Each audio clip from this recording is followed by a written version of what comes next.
आज मी बनवले आहे कुरकुरीत अशी अळूवडी, ती देखील माझ्या आजीची रेसिपी वापरून. चला मग सुरुवात करूया आजच्या रेसिपीला. इथे छान अळूची पानं घ्यायची, स्वच्छ धुवून त्यानंतर त्याच्या शेरा काढून घ्यायच्या आहेत आणि त्या अशा बारीक करून घ्यायच्या आहेत. त्यानंतर मिक्सरच्या मध्ये टाकलं आहे अद्रक, लसूण, खोबरं, मिरची आणि कोथिंबीर यांचं छान वाटण रेडी करायचं आहे. त्यानंतर घ्यायचं आहे बेसन आणि तांदळाचं पीठ, निवडक मसाले, आपली रेडी केलेली पेस्ट आणि चिंचेचं कोळ आणि गूळ.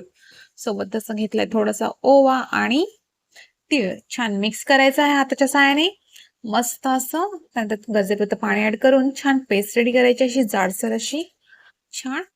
त्यानंतरला एक एक अळूचं पान घ्यायचं आहे आणि जाडसर असं आपलं रेडी केलेलं सारण त्याच्यावर लावून घ्यायचं आहे. इथे मी एकावर एक 4 पानं घेतली आहेत लावून. त्यानंतरला छान असा घट्ट रोल बंद करून घ्यायचा आहे मस्त असा. छान घट्ट असं रोल बंद करून घेणार आहोत आपण मस्त.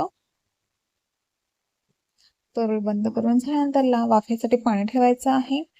छान तेल लावून पाणी गरम झाल्यानंतरला आपण अळूच्या रेडी केलेले रोल त्याच्यामध्ये ठेवणार आहोत आणि चांगले 20 मिनिटं वाफवून घेणार आहोत. आणि छान थंड झाल्यानंतरलाच आपण ती कट करून घेणार आहोत मस्त अशी. त्यानंतरला पॅन ठेवायचा आहे गॅसवर, त्याच्यामध्ये टाकायचं आहे तेल आणि छान आपण अळूवडी तळून घेणार आहोत. तुम्ही शॅलो फ्राय करू शकता किंवा डीप फ्राय देखील करू शकता. आणि छान खरपूस अशी अळूवडी दोन्ही बाजूंनी आपण फ्राय करून घेणार आहोत मस्त अशी गोल्डन रंग येतपर्यंत. पाहू शकता आपल्या अळूवडी तळून रेडी आहे छान. आणि इथे रेडी झाले आपल्या अळूवडी एकदम कुरकुरीत अशी. नक्की ट्राय करा अशा प्रकारे, तुम्हाला देखील खूप आवडतील. Bye bye.